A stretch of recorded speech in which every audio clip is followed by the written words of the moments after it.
streaming and reviewing mods and video games. It sets the land in 7 seasons, centuries have passed, until the day a hero named Mariner claimed his task. Deep dark gaming, we love to play video games. We don't keep playing until the early morning.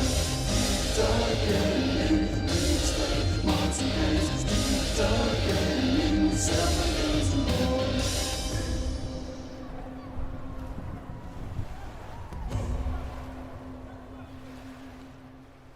As Mariner set off on his quest, he knew he needed a crew.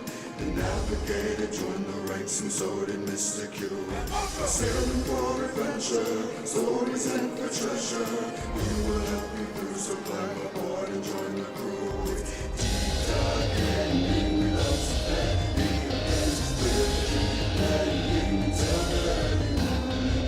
Deep dark gaming, we explain mods and games. Deep dark gaming, we sell the games and more.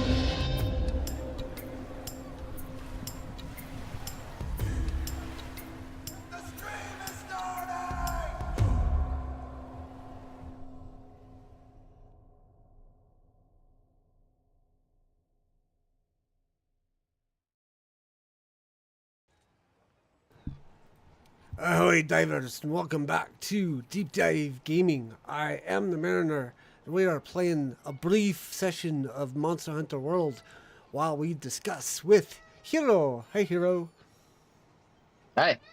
And we're going to talk about fighting games while I sit around and fight some monsters for fun. So, All right. how are you doing, Hiro? I'm doing good. By the way, ahoy Mojo, and ahoy Gazoo, and ahoy anyone What's who up, might guys? be watching on YouTube. We are going to do some I'm gonna hunting. apologize now. I am not moderating any of the chats because I am not actually in a position to moderate a chat. You're not one of my moderators anyways.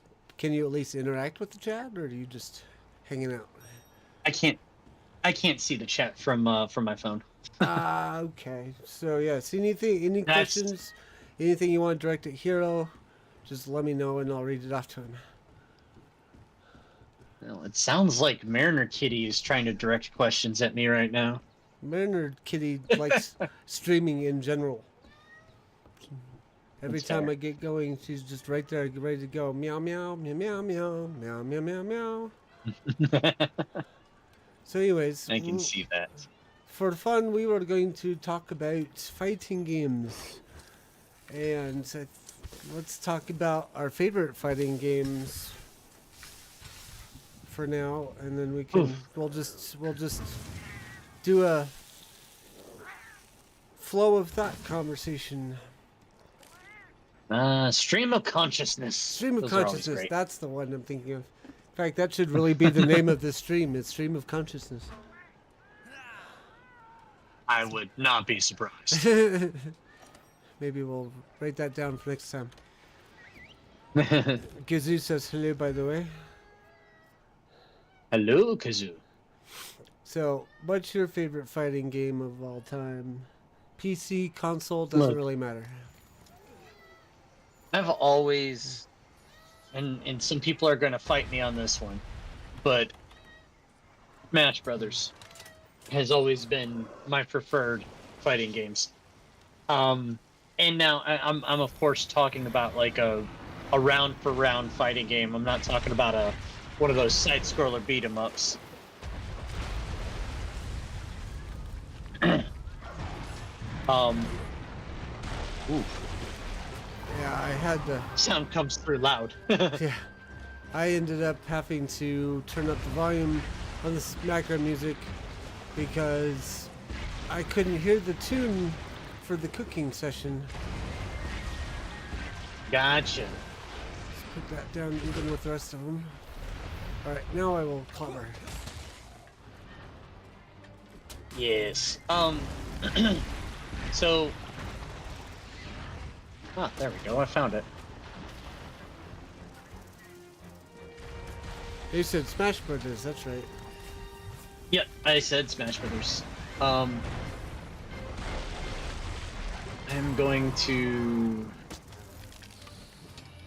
Drop that one in there, and that one in there for when you get the chance to look at it. That one wasn't it doesn't have the transparency, so that won't work. Anyways, yeah, I've always been a big fan of Smash Brothers. I know a lot of people don't really consider it a traditional fighting game. I do. I also would say that for a traditional fighting game, I would not consider something like Streets of Rage or Double Dragon a fighting game. Those Not are familiar with side-scroller those beat 'em ups, titles. which is So those are side-scroller beat 'em ups. would Teenage and Mutant I would Ninja call- Turtles be considered a side-scroller beat 'em up? Yes. Okay.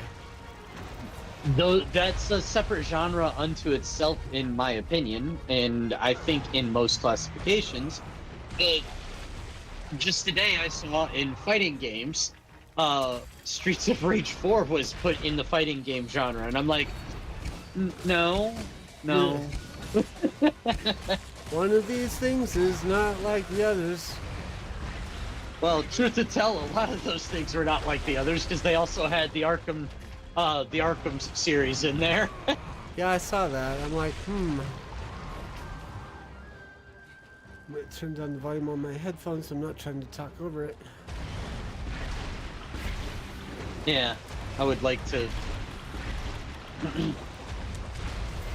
Fortunately, it turns you down Might too, but you're have- coming through loud and clear, so I'm not worried about that. Ow! Ooh. It's turkey butt. He got, I might he have got to- upset that I was ignoring him to start out with. But Why do I remember this area? I think we were I we were do here last remember week. this. Well, I remember this from when I played Monster Hunter World. This specific area. Yeah. Thank you, Mojo, for the shout out for lagging out. So my favorite fighting game would probably have to be Injustice 2. Well, that's a good one. Yeah, I would- unfortunately, I was not a Nintendo person, not deliberately, but because my parents were cheap and thought Atari was the same thing. And then I got my own PlayStation when I graduated from high school, and I think I got Tekken 2 for that, and I played the crap out of that. But I didn't really follow the yes. Tekken franchise. And then my shtick had always been Need for Speed, but we're talking about fighting games. So when that's fair. the fighting games that I remember most, or the most recent one was, like, I jumped from Tekken to Injustice 2. I feel like I don't remember any fighting games in between those two titles. And I loved the story for Injustice 2. I also enjoyed the fact that you could do AI combat, where your player would be AI and the opponent would be AI, so you could grind the levels without actually having to play. You could just sit back and watch the combat, take bets on who would win based on. You could root for your guy, or you could. Maybe learn some techniques. You could pre-program. I will stuff say in. that. I will definitely 100% say that Tekken, or not Tekken, but Injustice is a phenomenal franchise as far as fighting games go. They even had a comic book series accompanying. Oh yeah. I read almost all of it. In fact, if I remember correctly, Oops. the Injustice storyline spawned off of, for the fighting games and the comic, spawned off of the movie and storyline called Flashpoint Paradox, where Wouldn't be surprised. basically everything that happens in the Injustice storyline and obviously the Flashpoint storyline is because the Flash decides on a whim to go back in time to save his mom. and that creates the entirety of the Injustice and the Flashpoint story. That's how you end up with Thomas Wayne Batman. That's how you end up with Black Adam being captured by the Atlanteans and used as a super weapon against the Themyscira or Themysciran Amazons. All that stuff.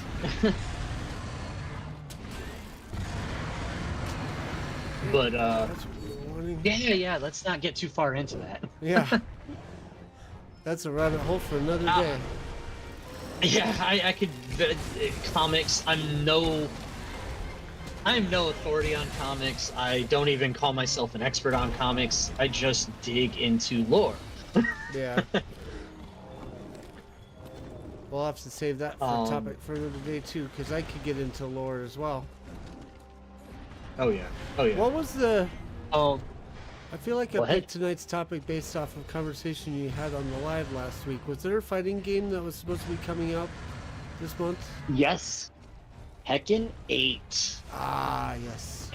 And it is a big deal in my opinion because while Tekken's storyline was really, really hard to follow in the origin of the Tekken games, probably 1 through 5, maybe even, probably 1 through 5 or 1 through 4, you had to really dig into what was going on around you in those games to really get the story. I mean, even traditional fighting games like Street Fighter and Mortal Kombat, you had no freaking idea what the story was unless you were looking at other media in the first like 4 or 5 games of the franchise. But now, because they have embedded cutscenes and things like that, you can actually see a story, a cohesive story. And I'm going to be honest with you, while the early story is really fuzzy to me, Tekken 7 is a phenomenal story. And really, it was just a teaser trailer for Tekken 8. I may have to It check really out. was. Does Tekken? I need to look, but is Tekken available for PC or is it console only? I can answer that for you shortly. Cool.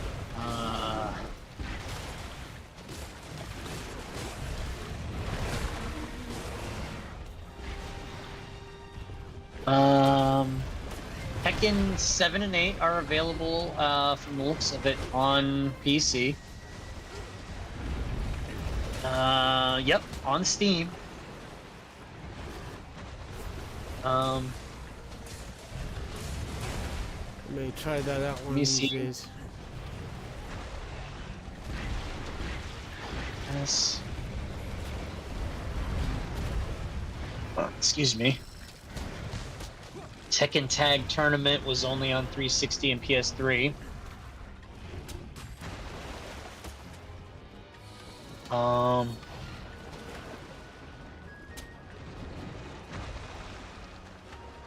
I'll do that one too at some point, Gazoo. It's on my list. Oh, what did she have for you? Gazoo put a link on my Discord this morning for Lego Fallout.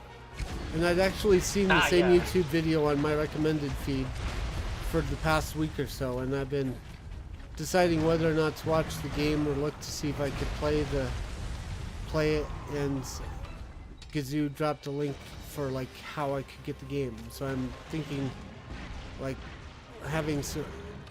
when I have some free time, downloading it and trying it out, maybe even trying it on stream. Like, what to fill in the chat on what I'm talking about, I was thinking, I'm usually when I have free time, I game. I play some game or other, and I was thinking if I've got the free time to play some games, maybe I should be streaming some of that. Nothing as format as like I've been doing in the past on my evenings, but just have a good old fun time playing some games, talking to the chat, not really doing anything specific. And that could be one of the games I do like on a Saturday morning, or not Saturday morning, Saturday afternoon or Sunday afternoon when I don't have anything else going on. But we'll see.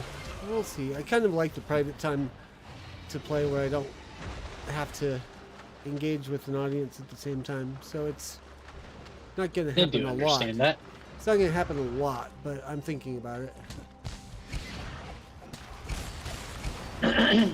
Anyways, yeah, to answer your question, the only two games that I've seen for Tekken that are PC are 7 and 8.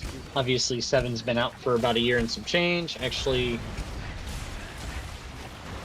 wow, okay, I feel silly for saying it like that. No, it's been out for a few years now. No, it's been out for like closer to like 5 years, but that's beside the point. 8 isn't out yet.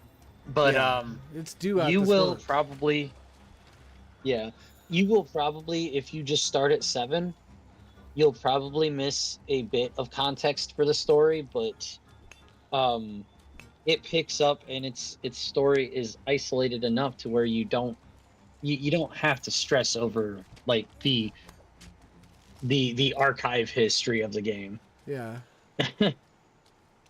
It's isolated enough to itself that you're not missing so much to where you can't just like read a recap to understand what's going on. Ultimately, what it really amounts to is Heihachi is a massive business enterprise owner, and he married somebody of demon descent who was concealing her identity. He ends up having a pair of children with her, and then discovers that she is a demon and then tries to kill her as a result. I don't remember the reasons, but it turns into a big mess. And that's kind of sort of the premise of a lot of what the Tekken games are. Some Yeah, it's weird usually a intrigue, revenge and story. then yeah, it's some weird, intriguing story that turns into a revenge story, and Tekken 7 kind of brings a conclusion to Heihachi's story, and then you pick up with the brothers that are, the children of Heihachi, which is why I kind of called Tekken 7 a big old teaser trailer for 8, because a lot of people like Heihachi, but the story of Tekken has been centered around the two brothers for the longest time. Yeah.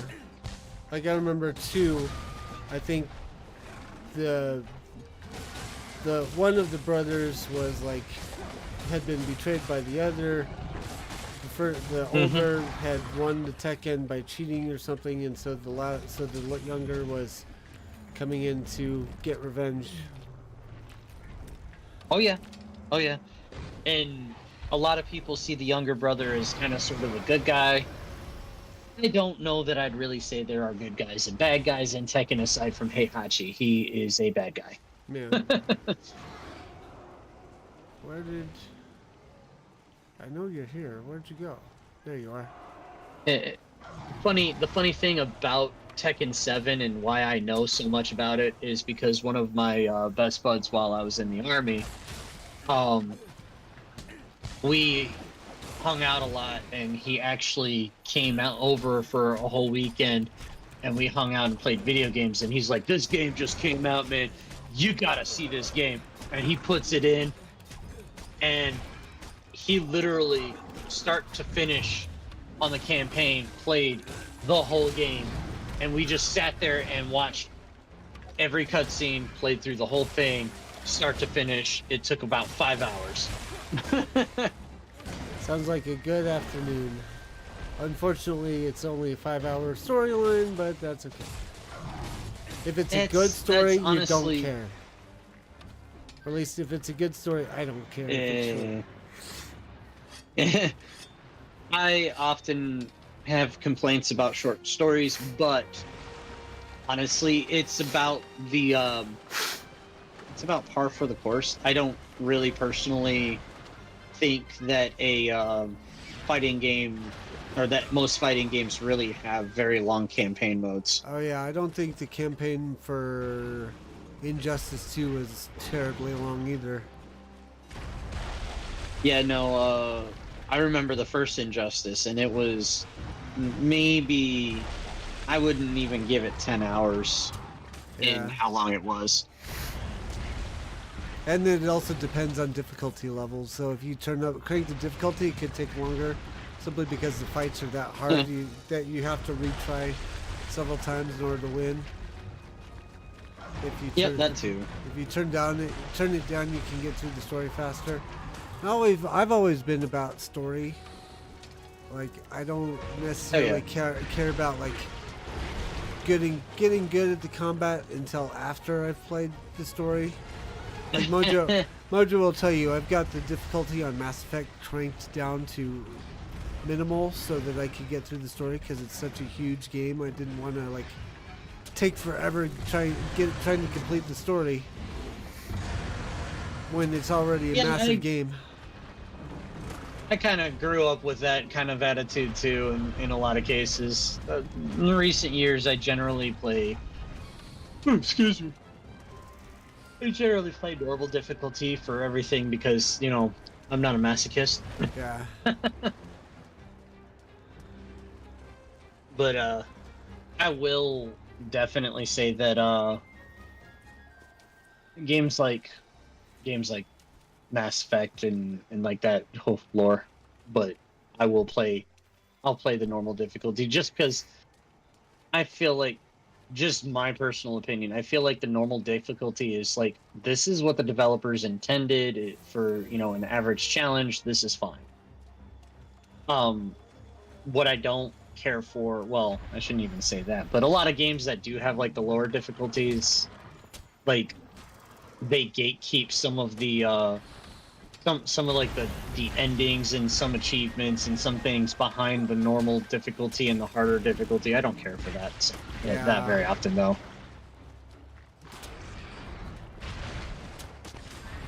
But we were talking about a lot of fighting games. Well, it came out a kind of in discussion, like there's some drama around Street Fighter 6 and some, you know, things to be said about Mortal Kombat 1. That was, honestly, Mortal Kombat 1's story was really interesting to me. But now we're lot talking of about the people stopped reboot paying- Mortal Kombat 1, right? We're not talking about actually- the first Mortal Kombat game that ever existed. Correct, but it's actually, that's misleading to call it a reboot. It's more like it really wasn't. Yeah, It it's was more a like continuation of the story from 11. Yeah. Like, and oh my gosh, I'd be remiss if I didn't tell you this, because my cousin, the cousin that I go hunting with, he was, and always will be a Mortal Kombat fan. You mention, you say, hey, let's play some Street Fighter. He won't just flip you the bird. He'll cuss you out and walk away. He's that kind of a guy. And he says, F Street Fighter. F that game. Wow, really? But he played it the day, he was a day zero completionist. He played it the day it came out, the moment it came out. He was playing it and he finished it that day, and then he turned around over the next week and he got everything. He completed everything. He got every skin. He got every 100% achievements, everything within a week. But like, that story was really interesting, and I had a few predictions of how that story would go with Mortal Kombat and how it would play. And come to find out, I was about, I would say about 40% correct with my prediction of how the story would go with that one. The story was phenomenal. I really enjoyed it, but then the ending of it got really, really, really weird. And as soon as I realized the direction they were going with it, it was clear that they are going to be starting over with the story of Mortal Kombat. Like, we already kind of knew that they were kind of gonna kind of go start over, do a reboot, but I'm not sure how NetherRealm Studios is going to go with it going forward after this, because they really did bring in a multiverse aspect to it with the ending. And I know a lot of people are just exhausted with multiverses. Oh yes. There's a lot. Everybody's it's a sign of a lack of imagination. They're tired. They're tired, and they don't have any good stories left to tell, so they want to rehash the old ones, but throw a different kind of slant on it, sort of situation. Or tell a whole Marvel What If. Different story. Yeah, like Marvel's What If. Oh my god. That used to be actually a really good series of comics, and now it feels like just a venue for them to tell a story about diverse characters. It really feels like it's just a venue for them to just do a BS diverse character run. Yeah. It's like they like, the thing is NetherRealm really, in my opinion, they went a good direction with it, but with how they did it, it just made me look at it and go, what in the heck? Yeah. Maybe it's maybe they're thinking more like The One, or whatever the Jet Li movie was, where there were there can only be one. Yeah. Or what's the other name? What's the name movie. of the Highlander? There can only be one. Yeah. So interestingly, I like how they did the multiverse. You really don't actually catch on with it until probably 3/4 of the way. Well, you get kind of a hint at what's going on. Are we talking about in One the or beginning. Highlander? I'm actually. Thank you, Gazoo. I'm actually talking about Mortal Kombat 1. Oh, okay. Okay. Cool. But when you have the multiverse brought into it, you actually do get a hint in the very beginning of the story of the game that it's going to go the direction of a multiverse, but it doesn't actually have a big reveal until probably about halfway into the game, or maybe even a little bit beyond halfway into the game. Why is this person not dying? Getting. This might be. I may have to start this fight over again. It's not going my way. Oh no. But at the Are you serious? Come on. At the end of the Mortal Kombat 1 game, the only reason I said it started going a weird direction is you started seeing you started to see all kinds of different mix and matches of different characters. You started seeing a Raiden crossed with a Johnny Cage character model. You started seeing a Shao Kahn crossed with Baraka, different character models that were just mix and matches of different characters from the entire series. And that's when I was like, okay, now this is just bizarre. So that's why I said it got weird towards the end. But I liked the story. How it was presented with the multiverse was decent.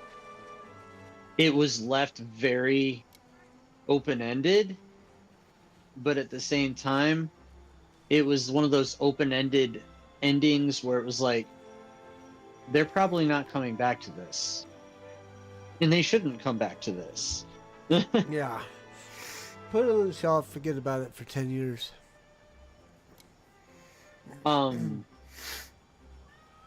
Yeah, well, that's if they go that direction. Yeah. I don't think they'll put it on the shelf for 10 years. It's NetherRealm Studios. They're going to do a new story. It'll probably take them a couple of years. Hopefully, take them a couple of years to come out to spin out a new story. Yeah. They need to take the time to make a good story first and then make the game. Yeah, I agree with you. And they really, in my opinion, they should not rush to the next step, even though they even though there's enough interest in it. They've got a loyal enough following. But I don't know. It's just don't. This particular game they dropped, I don't think it was very I don't think it was as well received as they hoped for. Yeah.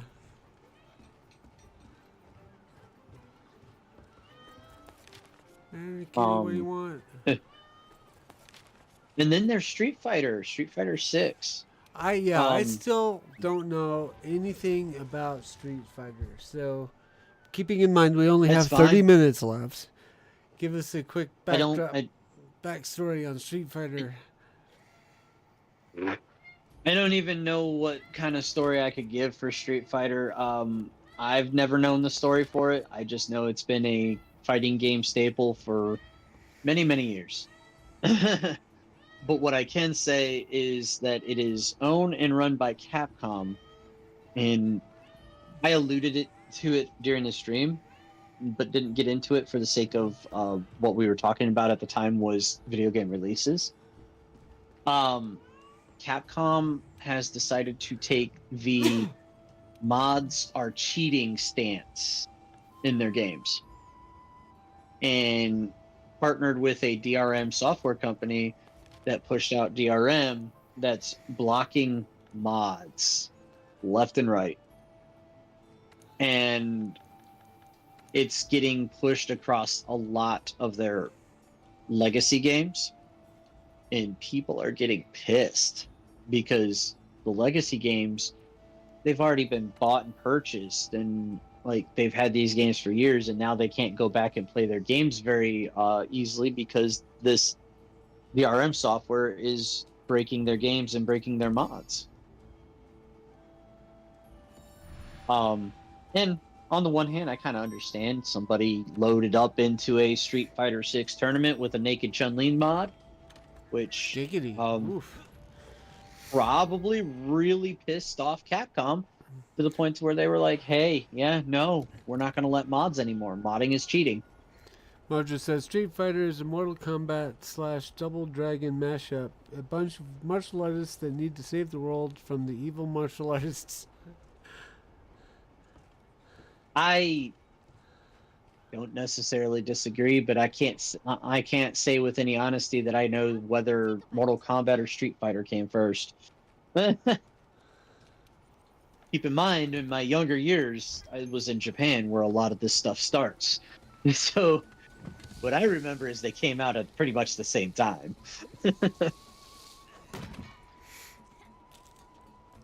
I know. I just know they both have existed forever. Yeah, you're not wrong.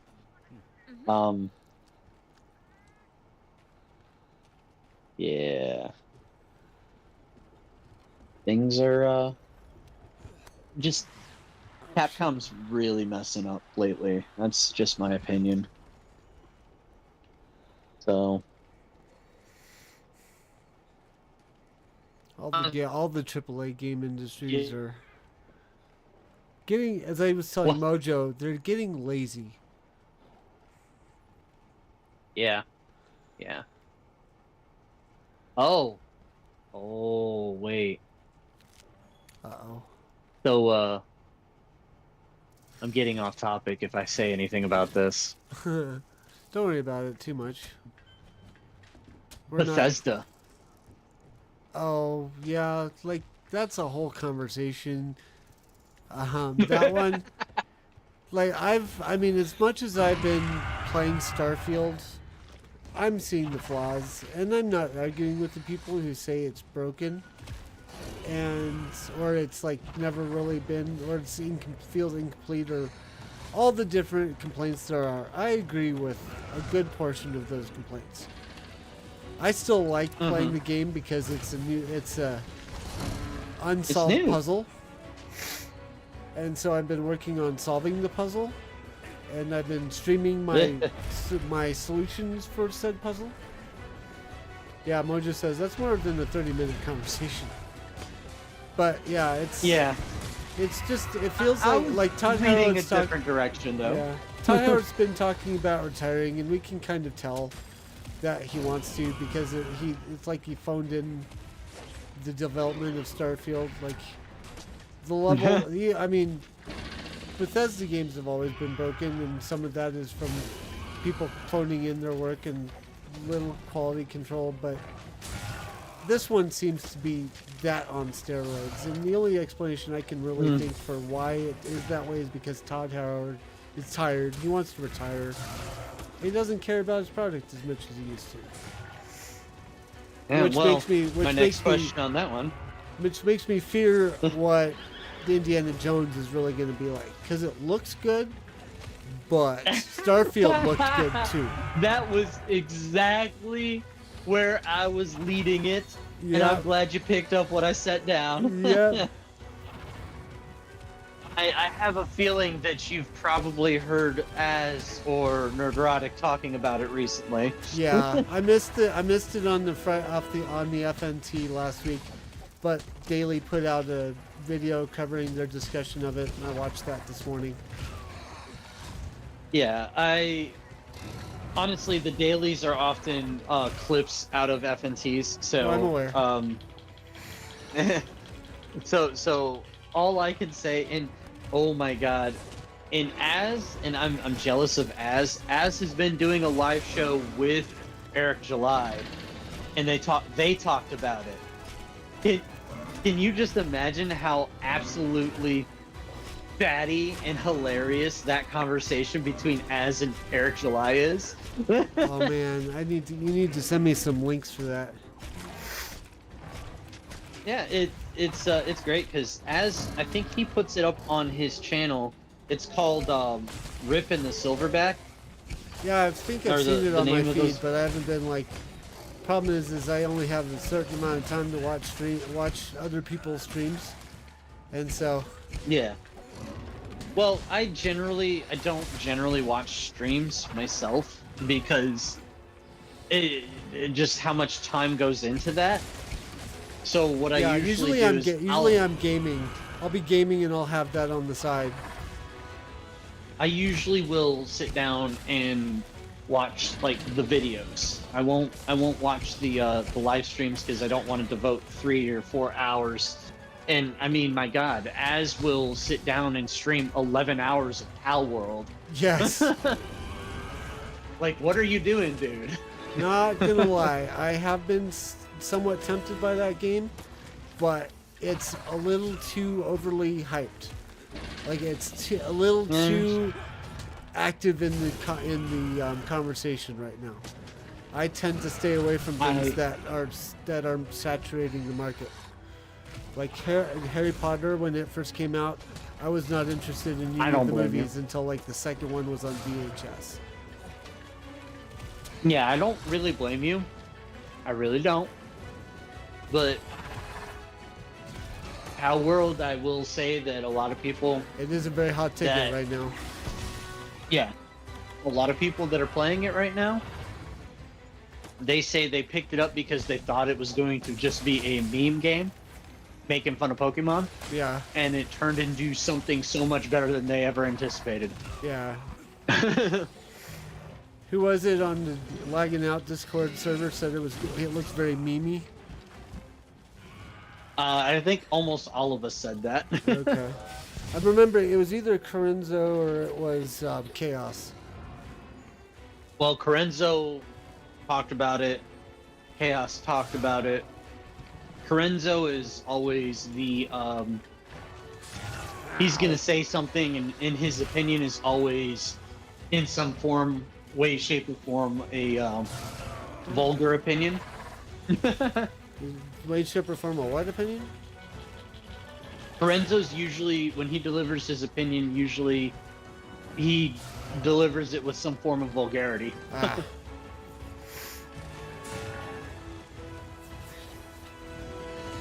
Distracted Mario Kitty, I need to sharpen my blade. Mojo says, did you guys know that there was an interview with the devs of Pal World and they had no vision to work from except they wanted to make a game that was fun? That was it. And I'm Yep. like, yes, that's what you want from a game developer. They want to make a game that's going to be Yes. fun.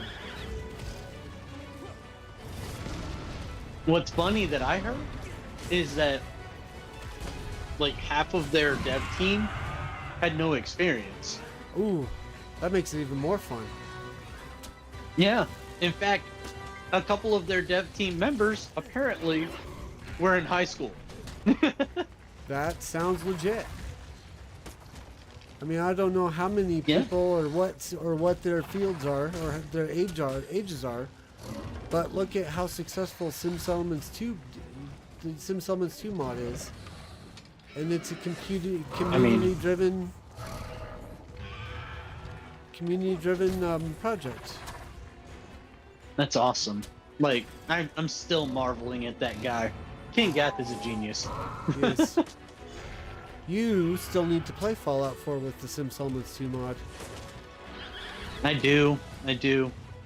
I have, I don't even, honestly, the last time I played Fallout 4 was on PlayStation 4.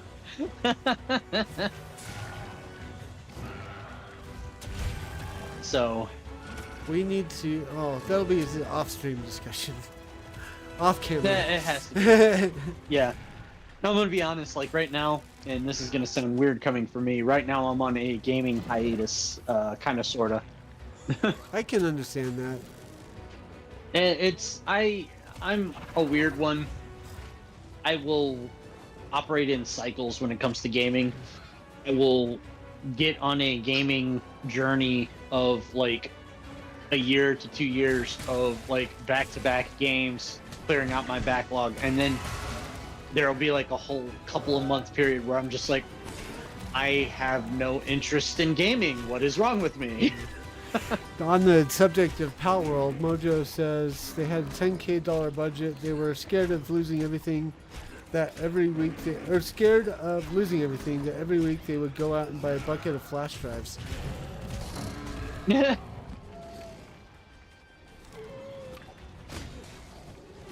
Are you playing Pal World, Mojo? You've got me curious now. You've got a lot of knowledge about this.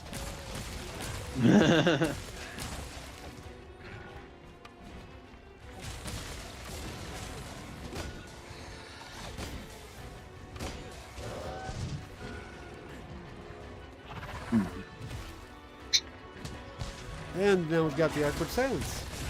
No, but it's not. Uh-oh. It's all over my news feeds. Okay, so she's just been seeing all the news about it. Yeah, the news has been hard to escape. So let's see. Back to fighting games.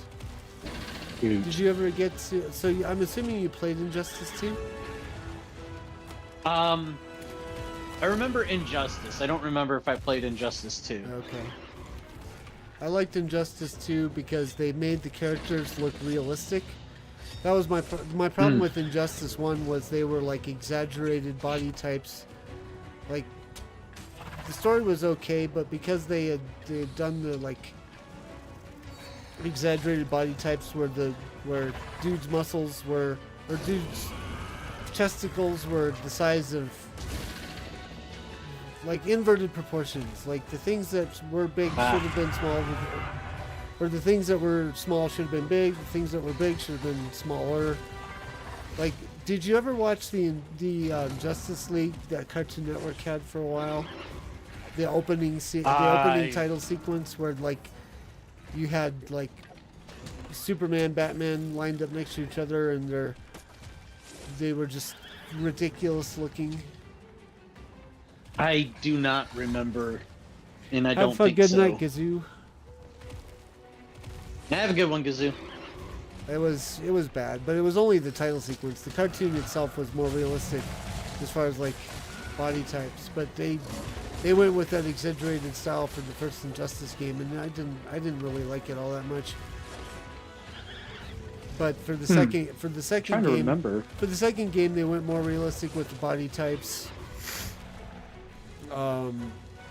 They lowered, for example, they lowered Wonder Woman's bust size. They increased the waist size and the hip size.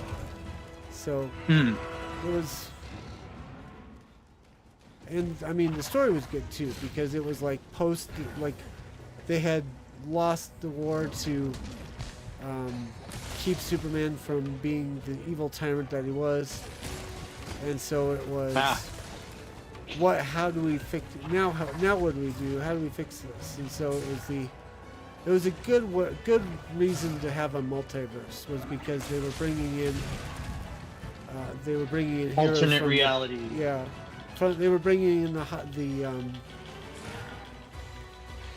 the good Batman, or the good Superman, and good Flash, and all the ones who turned evil in the bad universe from the good universe. And so it was. Well, I enjoyed it. And Brainiac was also the primary. Or no, I'm thinking of the first one. I'm getting my stories mixed up. So the first one the first one was bringing in the heroes to defeat Superman so he doesn't go full tyrant, or to take down the tyrant spite of Superman. Second game was Brainiac and Supergirl, and there was less multiverse involved in that one, so it was better. Okay, because I was gonna say, you're describing the entire story that I remembered. Yeah, I get my game stories. I really like that story. I really like the story. I'd still say I have no complaints about the story, but the second one was not multiverse oriented to a degree. There was a little bit, like in the in the games where we're in the after story game play, where you're leveling up characters and just doing combat against robots or multiplayer combat. They made it so that you can level up your characters. As you level up and fight, you unlock extra different armors and equipment and whatnot. And so that was the point of grinding the game, and why I liked the fact that it had AI fighting. Like, you could set your guy to AI and just watch the combat and benefit by getting all the armor prizes and whatnot. And you could go to different Earths and fight different sequences of bad guys, and you get the prizes at the end of different armors and better armors and different costume styles and things like that. Yeah. Like they did all the different costume types. Like in Spider-Man, how they just give you outright different costumes. In Injustice 2, you had to earn them. Right. I enjoyed that a lot. Okay. We've only got a few more minutes, so I got another fighting game that I'll throw at you. Maybe you will remember it, maybe you will not. DC versus Mortal Kombat. Never got to play it. I don't remember seeing it. I remember Capcom versus Marvel, but I didn't know there was a Capcom versus DC. Yeah, it wasn't Capcom versus DC. It was Mortal. I think it was called Mortal Kombat versus DC. Legitimate game. Yeah, I never saw that one. It was all the DC characters and all of the Mortal Kombat characters, as violent as you would expect from Mortal Kombat. And the villain, I can't remember. It was the main villain was literally the combination of Shao Kahn and what was it? I think it was Shao Kahn and Darkseid.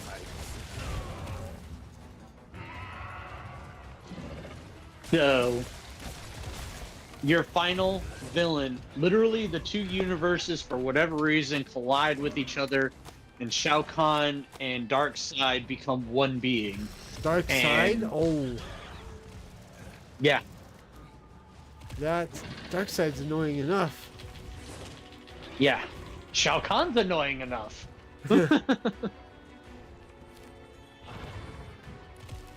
It was... Honestly, the game, really honestly, the story was a very thin premise. It was just an excuse to get the two character galleries to fight each other. It was kind of a mess. But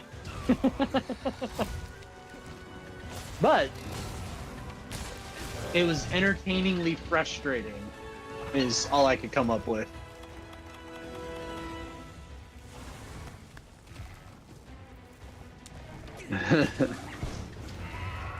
But I just thought I'd throw that one into the mix since we were talking about fighting games. Yeah, totally.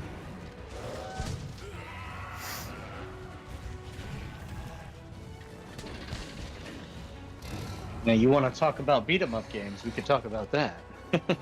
Maybe another night. There's plenty. I'm sure there's plenty we could We've find got- to talk yeah, about we're on gonna- the. It's gonna be. I mean, my channel is Deep Dive Gaming after all. We got to talk about games to some degree. I think we were a little off the mark last week when we were talking about movies. But But- it was kind of a bleed over from what we do on Lagging Out. Like I said, we were always about games, but we've kind of changed over the last couple of years to focus on like entertainment as a whole. So for Lagging Out, it was on brand. Yeah.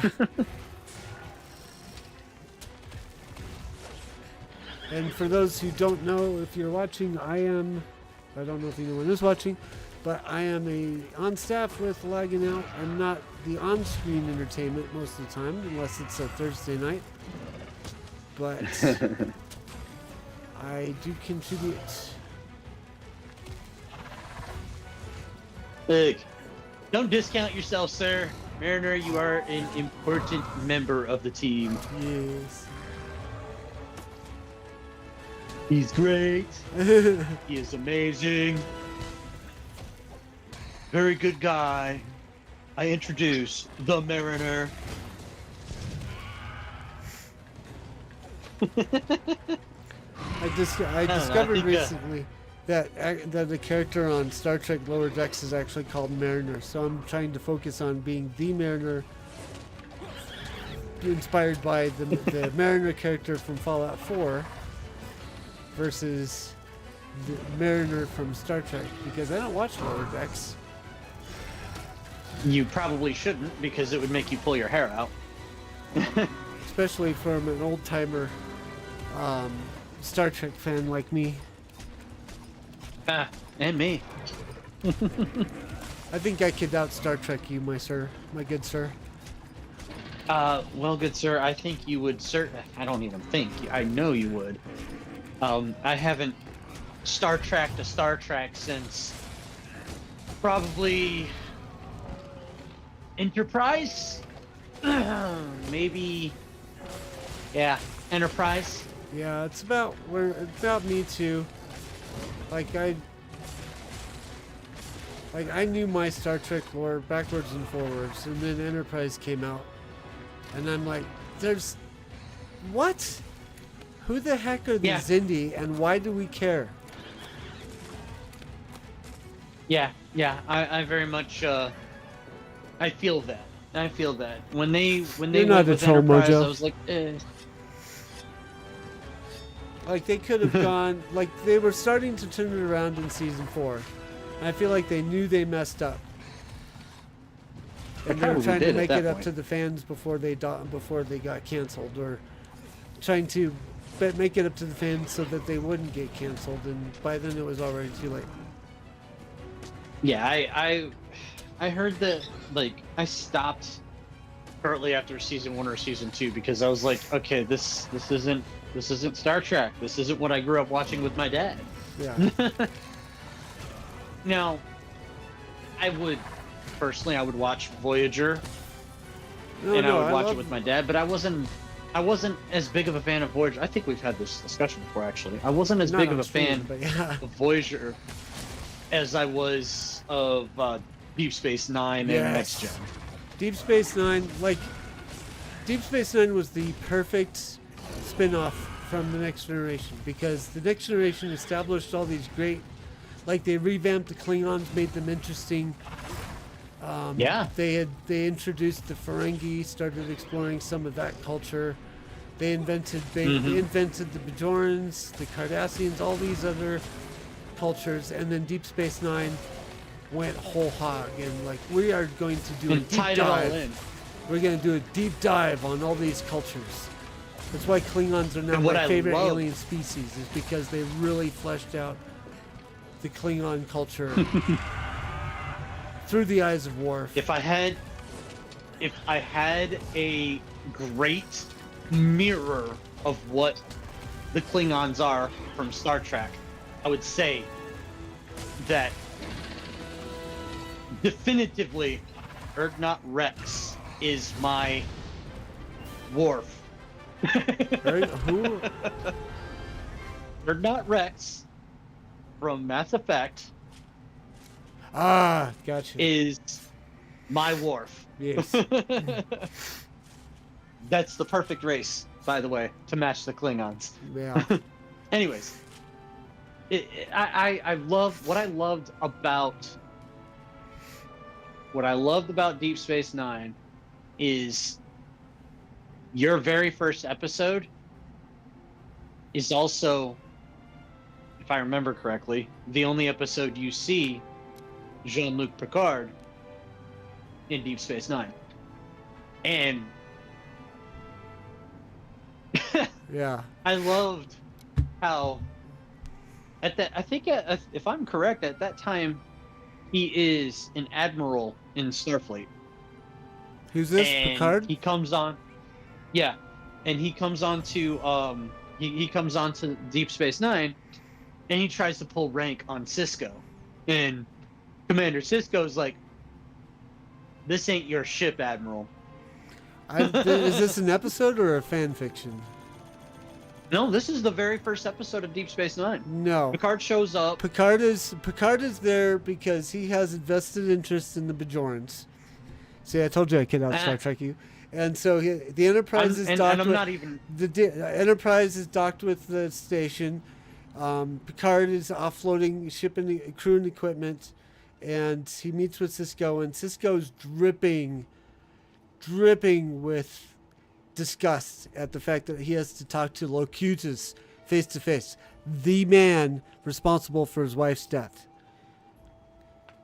I remember that too. Yeah, he's not an admiral; he's still captain of the Enterprise, and Picard and Cisco deliberately says, "We met at Wolf 359," and putting Picard on the back foot for the rest of the meeting, and it's incredible. Cisco's my favorite captain. Not just because of that. My favorite moment of Deep Space Nine is when Captain Cisco is dressing down the Chancellor of the Klingon High Command, or Klingon High Command, and getting away with it. No other captain in Star Trek can shout at the Klingon Chancellor and not get killed for it. and that's one that I really liked about him too. It's just obviously I misremembered some pieces there. I had thought that Picard had become an admiral at that point, but I was wrong. I couldn't even remember the context of the conversation. I just remember that Cisco like straight up said straight to him, because I just remember Picard was trying to pull something. Mojo But says Picard you tried know to pull him. rank during the Changeling arc. I don't feel like that was an episode, because you don't see Picard and Cisco in the same room even during the Ever whole again after Dominion that. War. Yeah. So that must have been a But book either or way, something. Anyways, I just remembered it was a moment. Yeah. It was a moment. But sadly, it is time to end. I have something to do this evening. I'm sure Hiro has something to do this evening. Hiro will be back next week. I have a child to chase. Yeah. Hopefully, Hiro will be back next Tuesday for more deep dive gaming discussion. Very likely. I will always caveat that with I can't make promises on time. Sometimes family has to take precedence, sir. But Yep. I will definitely make effort to continue to be with you on these episodes. Cool. All right. So until then, tune in tomorrow night for more Starfield for Science, working on our Homesteader leveling guide and building outposts. Until then, enjoy Monster Hunter World, Iceborne, and fair winds and fun gaming. Bye-bye. Say bye-bye, Hiro. Amen. Have a good one. Let's see. Oh, there. Come on, mute button. There we go.